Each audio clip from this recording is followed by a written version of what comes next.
நித்தியத்திற்கு செல்லும் போது இதற்கான வெகுமதிகள் தாராளம் பெறுவார்கள்.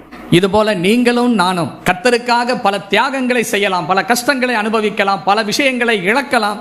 அதனாலே நமக்கு எல்லாமே இந்த பூமியிலே நம்முடைய வாழ்நாட்காலத்தில் நூறத்தனையாக பன்மடங்காக திரும்ப கிடைக்கும் என்று எதிர்பாராதீர்கள், எதிர்பார்த்து செய்யாதீங்க. அப்படி செய்யறது கந்து வட்டிக்கு கொடுக்கறது மாதிரி.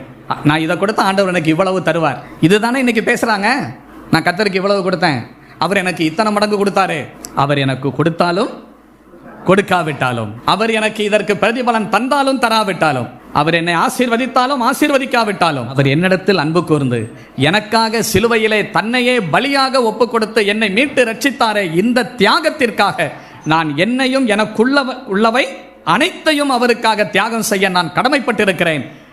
அது அவருடைய அன்பு நிமித்தமாக இதை நான் செய்ய கடனாளியாயிருக்கிறேன் என்ற அந்த ஒரு உணர்வு தான் உங்களுக்கும் எனக்கும் இருக்க வேண்டும்.